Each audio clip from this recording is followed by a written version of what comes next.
I'll look at Part 1. Part 1. You will hear a woman calling an animal park to inquire about a job. First, you have some time to look at questions 1 to 5.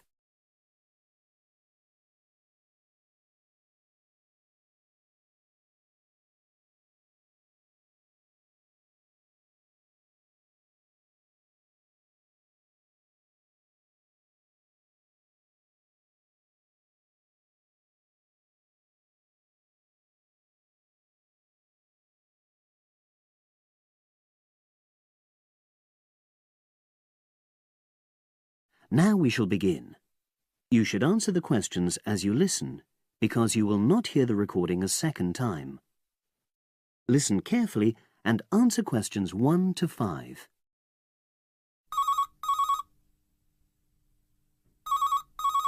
Bender's Animal Park, hello. Oh, hello. I'm ringing to ask whether you have any jobs available. What sort of work are you looking for? Is that permanent or part-time or...? Actually, I'm just looking for temporary work. I'm a student. Oh, right. I'll just get a form and ask you a few questions. Then I'll pass your application on to our recruitment section. Is that okay? Fine, thank you. So, starting with your name. It's Jane Lammerton. Is that Lammerton?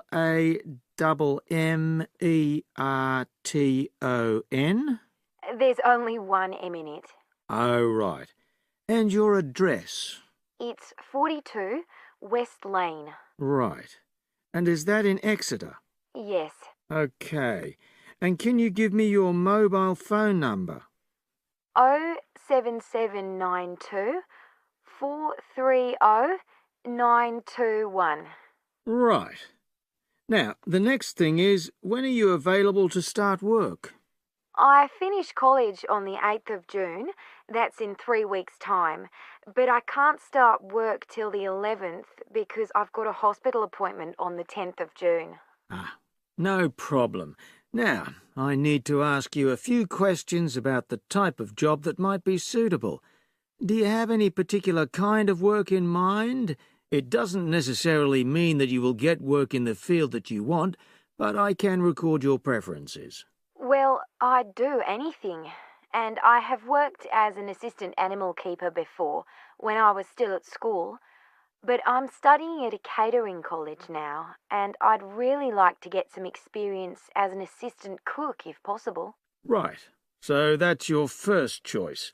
Have you done that kind of job before? No, but I've helped my aunt sometimes. She runs a cafe in Exeter. Would you say you've got any relevant skills, then? Well, I'm used to using the kind of equipment you usually find in a kitchen. Before you hear the rest of the conversation, you have some time to look at questions 6 to 10.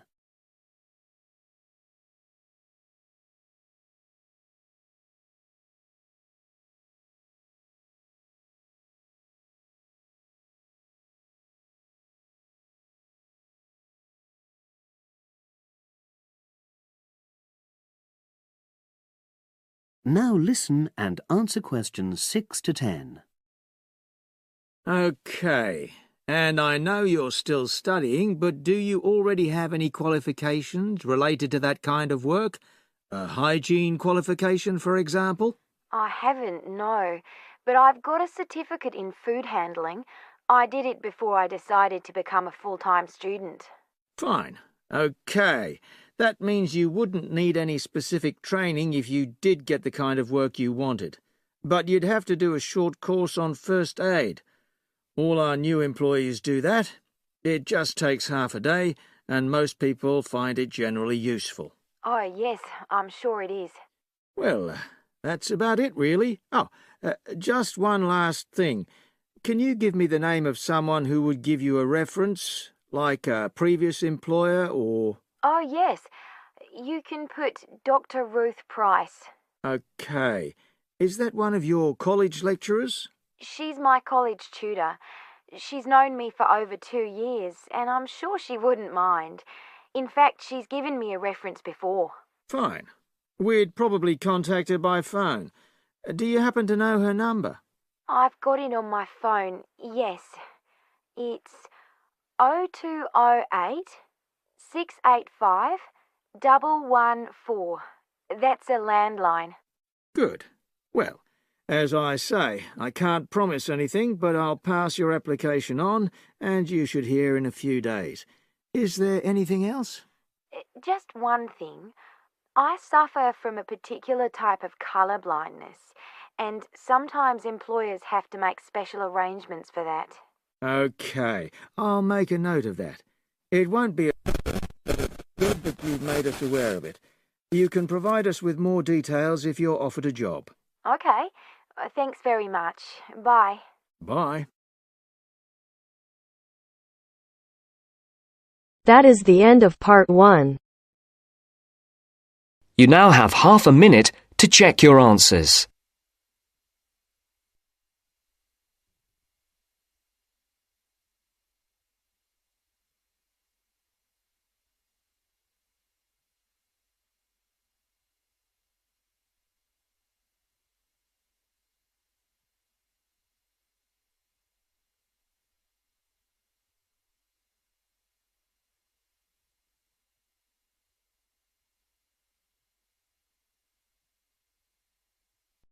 Now turns to part 2. Part 2. You will hear 2 engineering students, a woman in her 6th year called Linda and a man in his 5th year called Matthew, discussing the benefits of student work placements. First, you have some time to look at questions 11 to 16.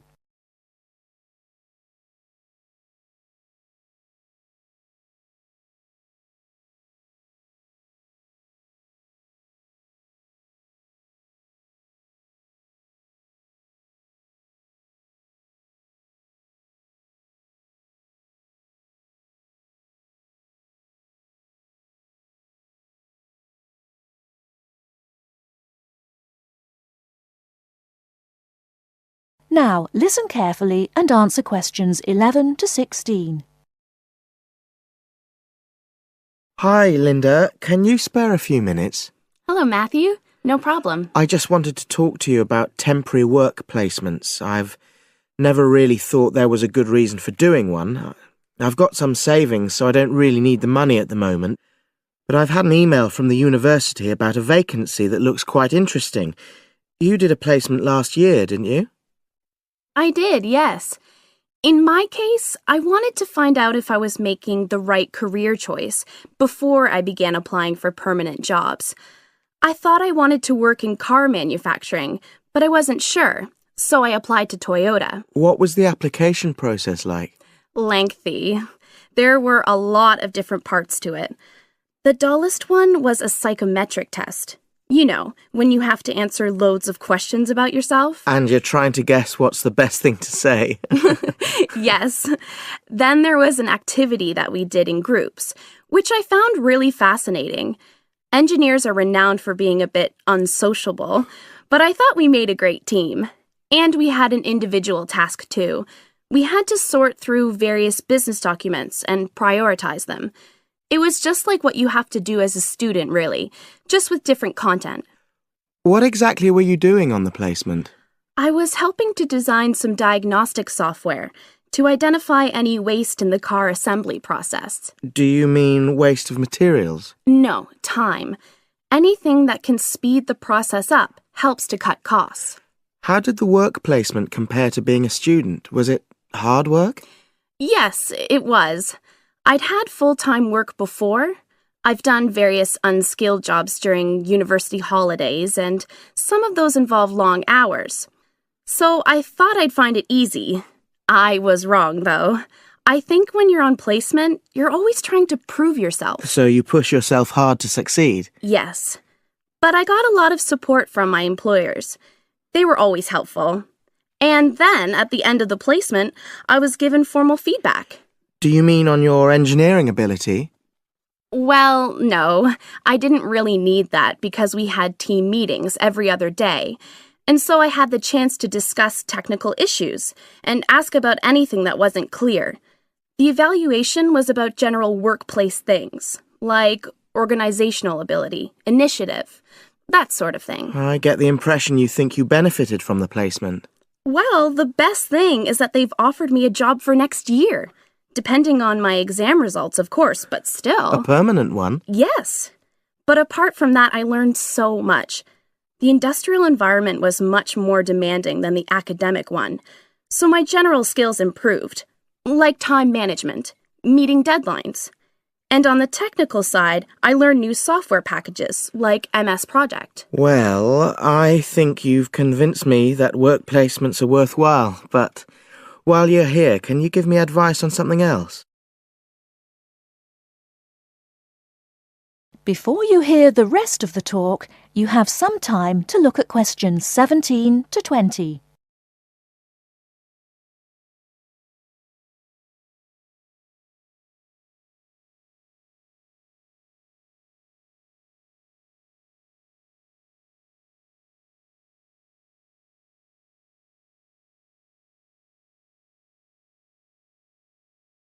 Now listen and answer questions 17 to 20.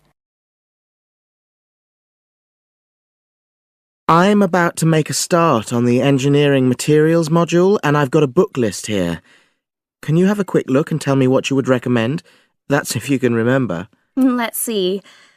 I do remember some of them. Yes, this one, The Science of Materials. I found the subject quite hard generally, but this book is very accessible, so it suited me. It doesn't cover everything, though. What about this one then, materials engineering? Oh, yes. I do remember that. But it's a bit out of date now, isn't it? Unless it's a new edition. I don't think so. But what I liked about it were the pictures. They really helped to understand the descriptions. It's useful just from that point of view. Let's see. What else? Oh, yes. That one there. Engineering Basics. I think out of all these, that's got the widest coverage. But I've looked at the contents page and it hardly mentions nanotechnology. Yes, you're right. The Evolution of Materials does, though. It's a recent publication, so it covers all the latest developments. It's a bit thin on the 1960s, though, and that decade was quite important. Well, it sounds as if they all complement each other in some ways. I don't suppose you can lend me... That is the end of part 2.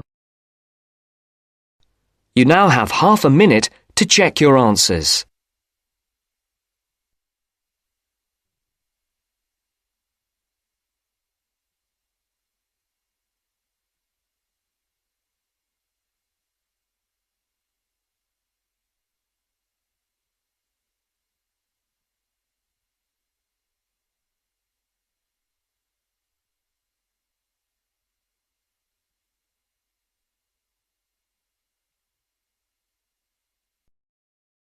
Now turns to part 3. Part 3. Maria is a student at university.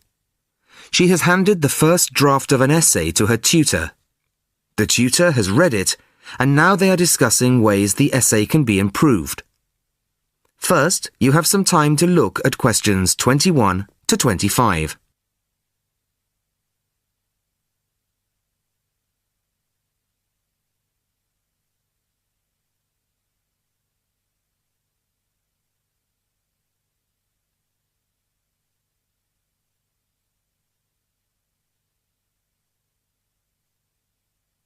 Listen carefully to the first part of the conversation and answer questions 21 to 25.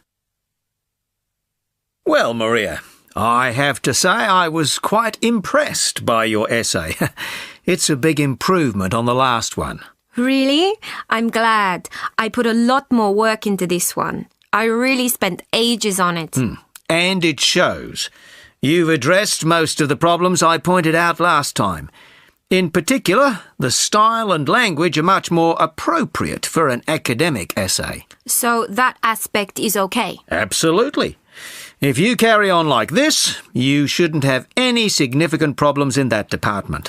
That's a relief. I've been quite worried about that, although I've been reading a lot of other essays to try to get the right style. Well, I'd say you've been successful. There are just one or two minor things you could look at. Your punctuation's quite basic.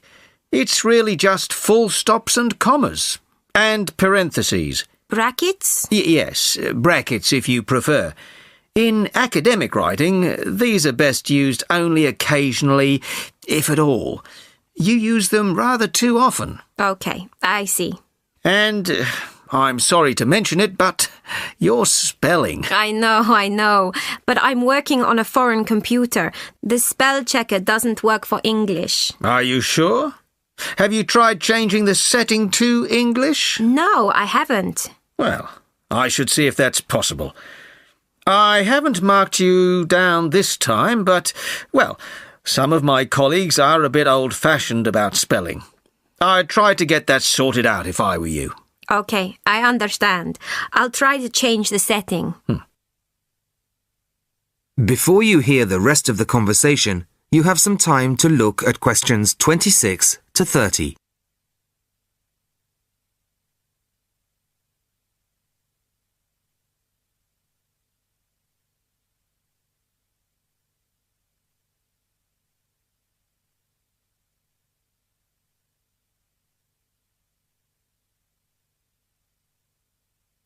Now listen and answer questions 26 to 30. The only major problem I have with the content of your essay is the introduction. The introduction should, well, introduce the theme of the essay. You've put some of the most important points there. For example, this bit. The statistics about the growth of railways in the 1850s. That really should go in the main body of the essay. And so should this paragraph about changes in patterns of employment. In general, I'd say your introductory section should be no more than half as long as it is at the moment. Okay. And I should move those points forward? Precisely. And going back to the railways, they're one of the most significant factors for change in this period. But apart from those statistics in the introduction, you only briefly mention them. I'd like to see a lot more on that, and the influence the expansion of the railways had on patterns of social and economic behaviour. You mean how with the railways people could travel to find work and could meet people from other areas? Exactly. Then in the midsection, well, it's not a big thing, but this quotation from the Times. You think it's too long? Well, you said it. I couldn't think of a way to shorten it. Do you think it's really necessary? You mean I could just get rid of it? Yes. You've already made the point and backed it up with other evidence. The quotation's redundant, really. Okay, well, that'll be easy. There were various other minor points, which I've noted in the margins. You can look at those later. But moving forward to the end here, I wasn't quite sure what this meant. The final paragraph? Yes.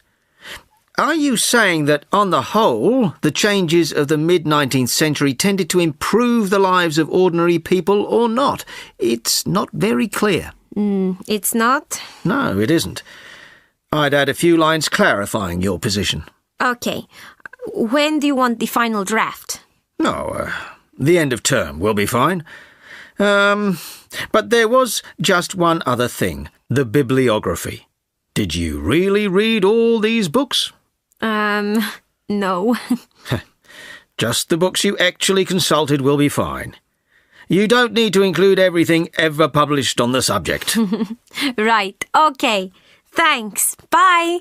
Goodbye. That is the end of part 3. You now have half a minute to check your answers.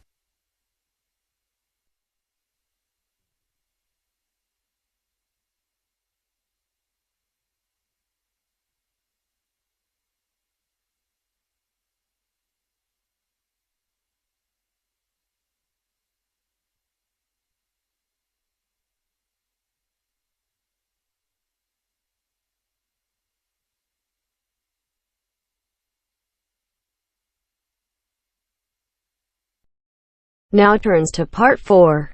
Part 4. You will hear a talk on research in the Indian Ocean. First, you have some time to look at questions 31 to 40.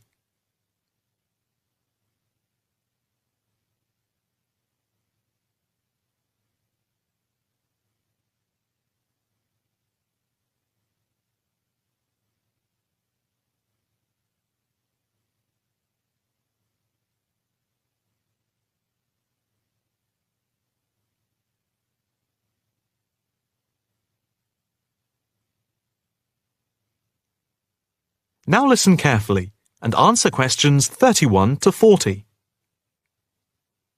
In this, the first lecture in our series on the changing face of the oceans of the world, we are going to look at the Indian Ocean, into which the Oceanography Department at the Institute here in Australia has been doing pioneering research over the past 5 years. Let us start with some facts about the Indian Ocean, to give you an idea of the scope and complexity of the enterprise we have undertaken. As you can see from the diagrams here on the screen, showing the relative size of the planet's 5 oceans, the Indian Ocean comes third after the Pacific and Atlantic Oceans, but is larger than the Southern Ocean and the Arctic Ocean. On this slide, you can see that the Indian Ocean is different from the 2 larger oceans in that it is landlocked to the north and does not extend into the cold regions of the North Pole. Covering some 73,440,000 square kilometres, the ocean constitutes approximately 1/7 of the Earth's surface and about 20% of the world's total ocean area. At the equator, it is around 6,400 kilometres wide, with the average depth being about 3,400 metres, and with the deepest point being the Java Trench at 7,450 metres. Flowing into the Indian Ocean, we have some of the world's greatest rivers.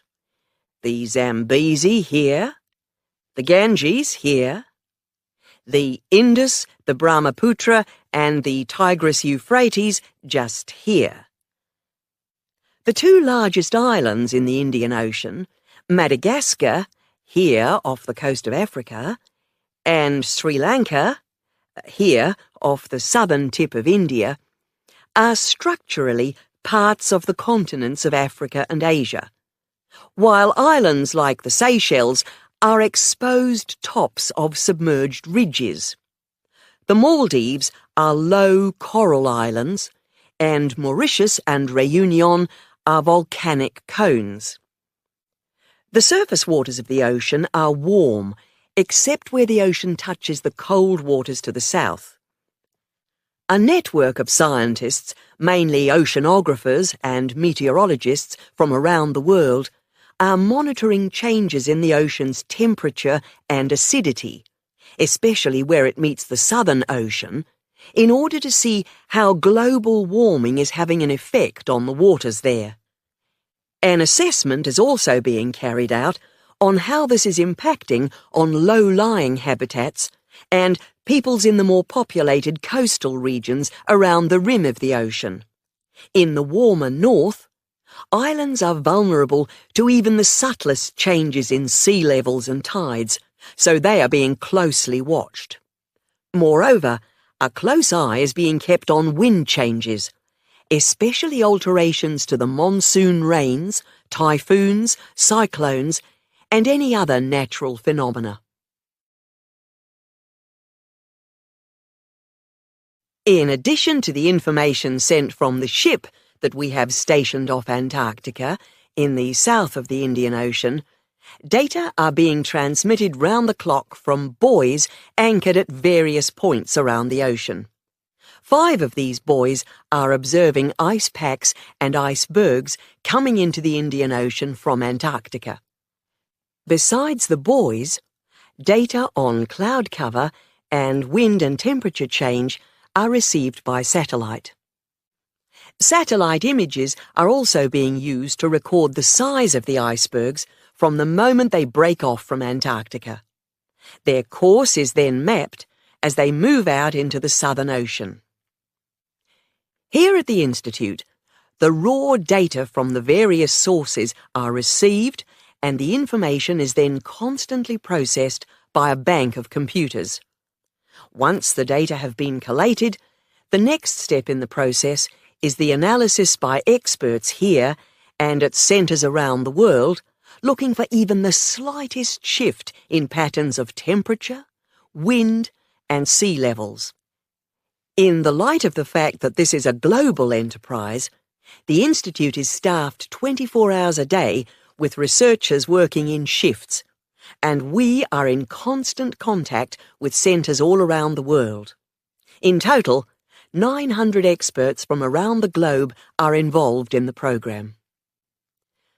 The work at the Institute is now into the 5th year of a 10-year data collection, which began in 2003. The analysis of the 5 years to 2008 will be published early in 2009. However, changes in patterns are already being noticed since the data have been gathered.